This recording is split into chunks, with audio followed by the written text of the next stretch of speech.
Fala galera do Los Borrachos, estamos começando aqui o pré-jogo para São Paulo e Everton do Chile, partida aí da fase de grupos da Copa Sul-Americana. Em jogo nessa partida, uma classificação antecipada que pode vir para o São Paulo com uma vitória e uma combinação de resultado na outra partida. Mas a questão não passa nem ser essa, e sim o ritmo para alguns jogadores que vão para o Chile para essa partida. Estou aqui hoje junto com o Fabião Camisa Pesada para nós debatermos um pouquinho dessa partida, Fábio. Antes de passar para você, eu já vou avisar aqui quais são os jogadores, porque o São Paulo tem vários jogadores que não foram para o Chile. Só do jogo que começou contra o Santos no Clássico lá, a dupla de zaga, Diego Costa e Arboleda, não viajaram, tá? O lateral direito, Rafinha, também não foi. O meio-campo completo não foi, tá? Com o Colorado não foi, Nestor e Igor Gomes. No ataque, o Caleri não foi, além do Alisson, que entrou no segundo tempo. Fora esses, os três lesionados, Nicão, Volpe e Sara, além do André Anderson, que não está inscrito. Ou seja, São Paulo bem modificado em relação à última partida, Fabião. Boa noite, qual que é a sua opinião aí, sua expectativa para essa partida? Boa noite, Marlos. Acho que também, com todo respeito aí, né, uma partida também não tem muito, acho que não tem muito, né, porque o São Paulo já tá com 9 pontos. Eu estava observando lá, o segundo colocado tem 4 pontos. Que é o próprio Everton. Que é o próprio Everton, né? O Everton deve jogar a vida dele nesse jogo. Já mostra isso que você está dizendo aí, os jogadores que foram para lá, que o São Paulo vai para, de repente, até segurar um empate, entendeu? Eu acho que vai ser isso, Marlos. A gente não entende, né? É difícil entender. Eu acho que até tirando todos esses jogadores que você está falando, acho que o São Paulo consegue montar um time ainda competitivo, porque eu vi o jogo no Morumbi do Everton. O Everton é muito fraco, Marlos. É fraco Sim. demais, Marlos. É muito fraco, entendeu? Como diz um diretor do Corinthians uma vez, quando ele pegou o Guarani do Paraguai, os deuses do futebol nos agraciaram de ter caído nesse grupo. Sim.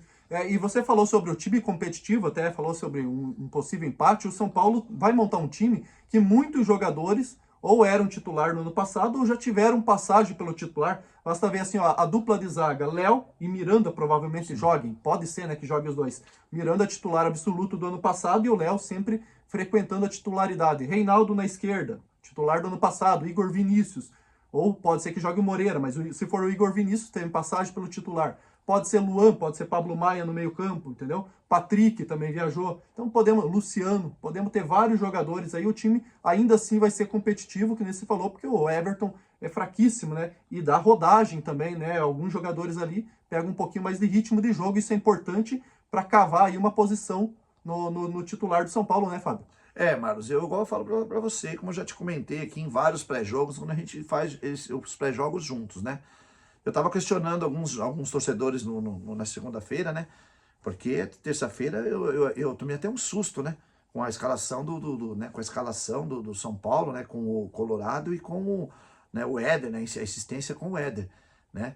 E eu perguntei para alguns ali, né? Se alguns ali acertassem, né? O time titular do São Paulo, que eu dava uma camisa, né? Eu dava uma camisa, difícil, né? Eu dava uma camisa, porque não tem time titular, assim como o treinador disse, porque isso é uma mentira, isso é quase do futebol, né? Então eu acho assim, Marcos, que esse time que ele levou vai continuar dando a rodagem, mas eu acho que o Rogério, a partir do próximo jogo, né, o jogo contra o Fortaleza, ele já precisa começar a encaminhar, cara, quem é o time titular, cara, e para que os outros possam, entendeu, se encaixar dentro do esquema, para aí sim poder fazer o que o nosso adversário, infelizmente, faz com os outros adversários, que sai time e entra time, o desempenho é o mesmo, né? A nossa maior preocupação no São Paulo é o desempenho, porque até os resultados estão a nosso favor. Eu vejo que o São Paulo ele tem ali a maior parte dos jogadores já definido pelo Rogério como titular. Vamos pegar aqui o exemplo da final do Paulista. Se nós não tivéssemos, né, as duas finais teve uma repetição de escalação. Então ele tem mais ou menos ali uma base. Agora, alguns jogadores, eles com essas oportunidades, por exemplo, o Arboleda ganhou essa vaga no Clássico, no jogo anterior. Então, né, eles vão ganhando oportunidades. De repente, pode ser que alguém aí se destaque e faça o Rogério mudar de ideia em relação ao Éder. Tomara, né? Tomara que alguém cresça de produção aí. Fábio, vamos falar um pouquinho também do time chileno aqui. Primeiro que eles jogam lá no estádio Sausalito, em Vinha del Mar, que é um estádio conhecidíssimo, famoso, tá? talvez muita gente não saiba, mas é o estádio que sediou o grupo C da Copa de 62, o grupo do Brasil, né? Brasil, Tchecoslováquia, Espanha e México, isso? México, exatamente. E também sediou aí a Copa América de 91, 2015 também, então é um estádio bem conhecido. Já o Everton, em 16 times no campeonato chileno, ele ocupa a 8ª colocação, está bem no meio da tabela, já com 11 de 30 rodadas disputadas. Então, 1/3 do campeonato, ele está lá no meio da tabela. Os últimos 6 jogos aí, 3 derrotas, 2 empates e 1 vitória. Essa vitória é justamente a da Sul-Americana sobre o Ayacucho por 2-1, né? E desde lá ele não joga mais. Então tá de folga aí desde o dia 26, o time chileno aí tá de folga, tá bem descansado pro jogo, mas é um time fraco, né, como a gente falou aqui, e não deve dar tanto trabalho pro São Paulo. Fabião, falando de time chileno aqui, você foi contra o Everton no Morumbi, né? Sim. Vamos fazer aqui, então, vamos rodar os times chilenos. Contra o Colo-Colo, você já foi alguma vez? Sim, do Colo-Colo eu fui em 87, o São Paulo fez a Libertadores com o Colo-Colo, né? O jogo foi no Morumbi, foi 1-1, né? Foi 1-1. Teve uma goleada em 2000, né? Teve uma goleada em 2000 e teve a Supercopa da Libertadores também que eu fui. Também Esse é no 90 Morumbi, esse foi em 97 também. Entendeu? Colo-Colo, Cobreloa, Universidade Católica, Universidade do Chile, porque eles, né, eles direto caem em grupos do São Paulo. Laú então... você foi também, Laú. Sim. Universidade. Foi o de 2012 ali, o da 2012, da goleada de 5-0, Aquele de 2012 ali, o técnico ainda era o São Paulo. Era o São Paulo, né? o São Paulo. Esse jogo foi no Pacaembu. Foi no Pacaembu, né? É. São Paulo meteu 5-0. 5-0. Teve até um gol, acho que do Luiz Fabiano por cobertura. Sim, por cobertura. Um golaço, isso cara. Aí. Um golaço. E deixei o último aí, a cereja do bolo, a Católica. A Católica sim, a Católica é tão importante na vida do São Paulo e mais um gol do Talheres, não é só nós que apanha do Talheres, não, Tem hein? gente levando uma surra do Talheres. Tem gente levando surra do Talheres, hein? Então, tipo assim, olha, o Católica teve aquela partida, na minha opinião, a maior partida do Rogério Ceni como goleiro, e hoje eu tava ouvindo... Como visitante, né? Isso, mas eu não fui, eu só tô dizendo assim, assim de partidas assim emocionantes. Essa daí assim. É histórica, a narração. Histórica, né? A narração, tanto que isso aí virou uma coisa.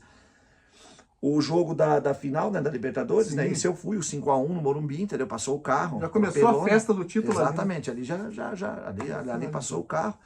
Né? E também teve os jogos da Sul-Americana, pegou dois anos seguidos, 2 jogos no Morumbi, eu fui, né?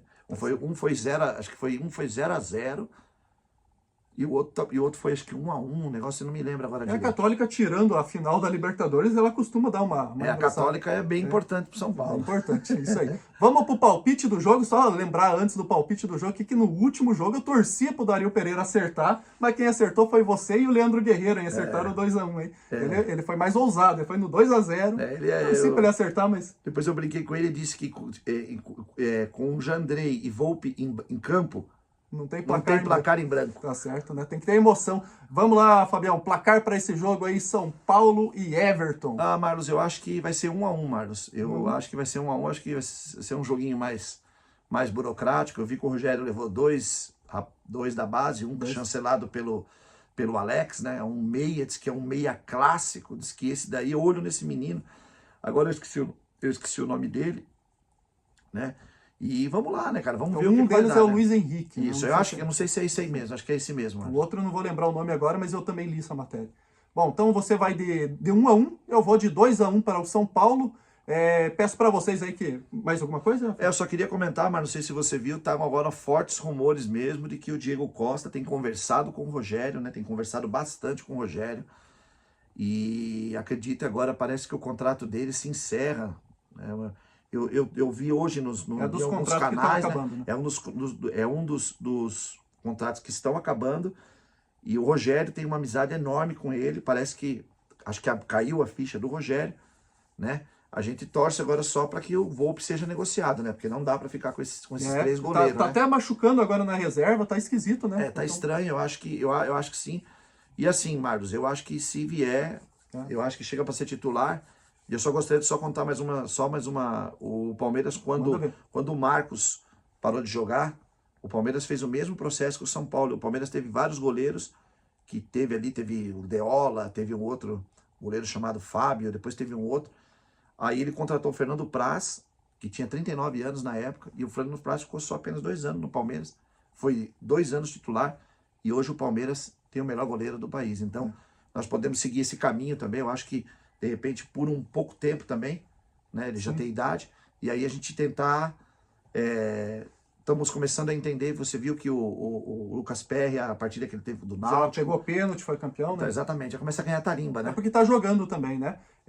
Bom, então vamos aqui encerrando o vídeo. Peço a vocês que participem aí nos comentários, deixem sua opinião, comentem, se inscreve no canal, ativa o sininho lá. Ativa o sininho lá. Notificações de novos vídeos e nos vemos no próximo, no pós-jogo. Um abraço, até mais. Valeu!